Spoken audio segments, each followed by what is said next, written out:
a crise desse saber é questionada pelo senhor, colocando como alternativa uma série de movimentos, né, ambientalistas, enfim, iniciativas que vêm decompondo essa visão pretensiosa, arrogante da realidade, por algo que se espalha em forma de redes de cidadãos, enfim, que teriam necessidade de se articular para uma nova civilização, digamos assim, né? Então, a minha pergunta é essa. Nós temos, de um lado, uma ruptura drástica entre ciência e cidadania. Essa é, digamos assim, a história da modernidade, né? A ciência é ciência desde que rompe com o senso comum, desde que consegue mostrar ao cidadão de que a realidade dele é uma entre milhares de outras. Enfim, a ciência estaria acima da cidadania. Como fazer uma ciência cidadã? Como os cidadãos podem se apossar da ciência, não rejeitando-a pura e simplesmente, mas se apossar da ciência construindo uma ciência cidadã? Essa é a minha pergunta geral. Bueno, yo creo que tienes toda la razón cuando diagnosticas de esta manera tan sintética la sociedad moderna. Una sociedad que tiende a construir círculos de poder en el saber, en el Estado, en la toma de decisiones, y a marginar la participación de la ciudadanía, a ningunear, a negar, incluso a desvalorizar los saberes populares, esos saberes populares que son fundadores de identidades, de formas de vida, de estilos de existencia de la gente, para hacer valer un valor supremo que sería el conocimiento científico. Pero ese conocimiento científico, con todo el valor que tenga y el poder que ha adquirido, ha sido un conocimiento dominador de la naturaleza y de las gentes, de las identidades de la gente. Y hoy en día lo que se percibe es que incluso la crisis ambiental de la que estamos hablando no sería resoluble a través de la utilización de la ciencia. Es decir, la ciencia es impotente hoy en día para resolver los problemas que ha creado de alguna manera la aplicación de esa forma de conocimiento del mundo. De ahí que, bueno, también el Estado como regente de los destinos de la gente, hoy viene a ser cuestionado por la emergencia de una ciudadanía que está apareciendo como un tercer poder, es decir, como un poder, una vez que un tercer sector, un tercer poder, que aparecen cuando se mira que el Estado pierde la capacidad realmente de regir realmente a través de una economía del bienestar, ¿no? Los destinos de la ciudadanía que supuestamente representa, incluso en los mejores casos, en los casos donde ha sido electa democráticamente. El problema que hoy se percibe es con esta ciudadanía es una demanda popular de intervención de la gente en gestionar su propia vida, su propio destino. Sí. Y es eso lo que hoy viene a enriquecer el diálogo de la democracia, que en los círculos de poder se plantea como un diálogo, digamos, un equilibrio entre el mercado y la democracia, pero donde las altas esferas del poder lo contemplan solamente como un supuesto equilibrio entre la democracia representativa, es decir, el saber que hay una transparencia en el depósito de unos votos que eligen a un legislador o a un presidente, y que después sería capaz, por ejemplo, de asumir como un mandato popular el regir el destino de la gente a través de la manipulación de las leyes del mercado. Sí. Lo digo de manera muy sintética, pero realmente eso es lo que está operando hoy en nuestras democracias, en esta globalización. Y donde lo que queda excluido es todos los impactos ambientales, socioambientales en la ciudadanía. Es decir, la ciudadanía hoy emerge con una demanda cada vez más fuerte y más legítima de participar en esa toma de decisiones, pero no solo en la toma de decisiones ya configuradas o preconfiguradas, como vienen siendo establecidas en este marco, digamos, de legitimación del orden democrático neoliberal. Vienen reclamando el derecho de fundar, de abrir otros espacios, otras alternativas, otros estilos de vida.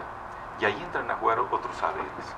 Estos saberes no solamente es hacer valer un saber popular ya establecido como una tradición. Yo creo que cada vez más hay una conjunción de eso, de esos derechos, digamos, de la tradición, con la necesidad de abrir el cerco de poder en el saber, que impide incluso pensar la opción, la alternativa, la otredad. Hoy en día, por ejemplo, después de la cumbre la tercera cumbre de las Américas en Quebec, de la cual vengo regresando. Sí. Lo que ahí se percibía, más allá de las murallas de la ciudad de la vieja Quebec, o, de las, Totalmente cercada. o del cerco que se puso para evitar la manifestación de la resistencia o la oposición a la globalización del mercado, era realmente un ambiente donde lo que se percibe es una interdicción a pensar la diferencia. Se dizia que o gás lacrimogêneo era tanto na cidade inteira que mesmo no recinto da conferência se sentia o cheiro da... Então, de alguma forma, embora isoladas, as pessoas estavam lá, embora não por elas, mas pelo esquema represivo a elas. Sí, la represión llegaba, pero había ese otro ambiente que tal vez no era el olor ácido del gas lacrimógeno, sino una percepción realmente de cerco de la razón. O sea, pensar hablar ahí incluso de medio ambiente era una osadía. Lo más que se llegó a hablar en estos momentos era de una cláusula democrática, donde la democracia de la cual se está hablando es la transparencia de una democracia representativa. Pero esa democracia no implica que una vez elegido un presidente, un ministro, un legislador, la ciudadanía no tenga que estar siguiendo paso a paso la toma de decisiones que afectan sus estilos de vida, sus condiciones de vida. Y ahí el ambiente ocupa un lugar preponderante muy importante, porque las condiciones de vida hoy en día se forjan con la manera de manipular, de manejar el medio ambiente. No discurso externo, digamos assim, a questão ambiental e principalmente a questão do desenvolvimento sustentável está sempre presente. Quando a gente, ou pelo menos, talvez alguns de nós que já estão mais ligados nesse tema, enxerguem sempre que aparece essa questão.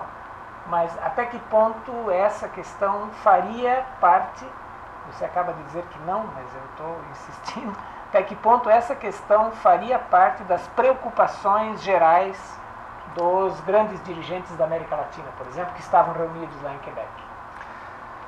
Pues aunque parezca difícil de comprender y de aceptar, las palabras desarrollo sustentable, sustentabilidad y medio ambiente se decían de manera muy escasa en la conferencia. Yo diría que incluso en la conferencia formal, que hubo un espacio de diálogo con la ciudadanía, solamente el grupo donde yo estaba, que convocamos a una conferencia de comercio y medio ambiente, fuimos la única voz que logró expresar en ese diálogo de los ministros con la sociedad civil una voz por el medio ambiente. A ese grado de exclusión, incluso, se está llevando el debate del desarrollo sustentable después de Río 92. Es decir, hay tal preponderancia de la idea de libre mercado y esa democracia representativa que la cuestión del medio ambiente, y el medio ambiente en un sentido complejo y amplio, es decir, de transformaciones sociales importantes, de perspectivas alternativas, del desarrollo, por ejemplo, son cuestiones que no se plantean. A lo más que se puede llegar a plantear es poner un principio de precaución sobre los impactos ambientales que puede tener un régimen de libre comercio que no haya internalizado o previsto una serie de impactos que hoy cada día se perciben con más fuerza. En esa interdicción, por ejemplo, de hablar de medio ambiente, los desastres naturales que están azotando a todo el mundo, pero muy fuertemente a los países tropicales, desde México a Brasil, con el calentamiento global, las quemadas de las florestas, todo esto. La gente no se atreve o niega la relación que eso tiene con el crecimiento de la producción a escala global, a escala mundial. Es decir, la relación que hay entre el incremento global de la producción y esta producción de entropía, es decir, la muerte entrópica del planeta, asociada a esta racionalidad económica. De manera que esos desastres, incluso los tomadores de decisiones los denominan desastres naturales, cuando de naturales cada vez tienen menos, porque son ocasionados, propiciados, promovidos, causados por esa racionalidad económica. Entropia como a transformação da energia em calor. Em calor. Uma transformação de uma energia organizada, como petróleo ou outras tecnologias em calor que se difunde pelo planeta e que acaba por causar, em grande parte, esses problemas.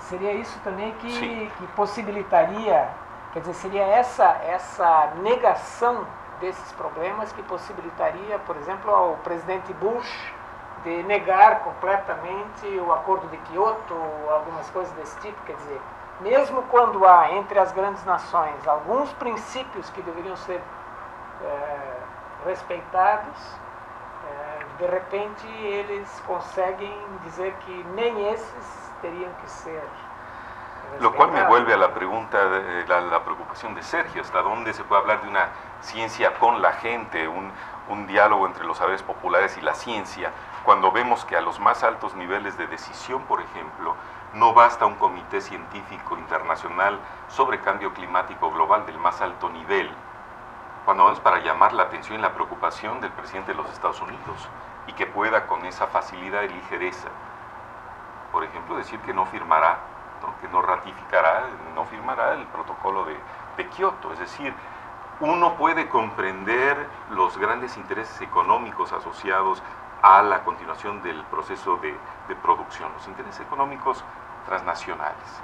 Y uno puede entender que un presidente o algunos presidentes tengan una dificultad para desactivar el sistema económico si lo que plantea, digamos, el protocolo de Kioto es hacer disminuir los niveles de emisión de gases invernadero y el cambio tecnológico no da para mantener los niveles de producción, haciendo descender los niveles de gases invernadero, uno puede comprender hasta cierto punto... ¿Gas invernadero o gas que produce efecto estufa? Defecto invernadero. Defecto estufa. Defecto estufa, exactamente.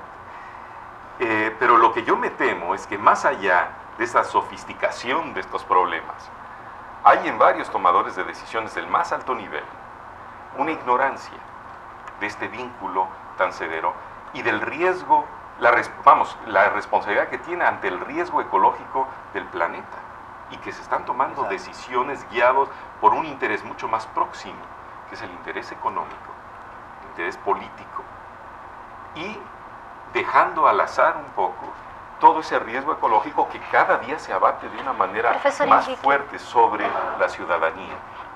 As ciências como a economia têm incorporado algumas questões sobre essa problemática ambiental, que desemboca em economia ambiental, e também essas preocupações com o Estado, eles têm criado algumas comissões ambientais que têm discutido essa problemática.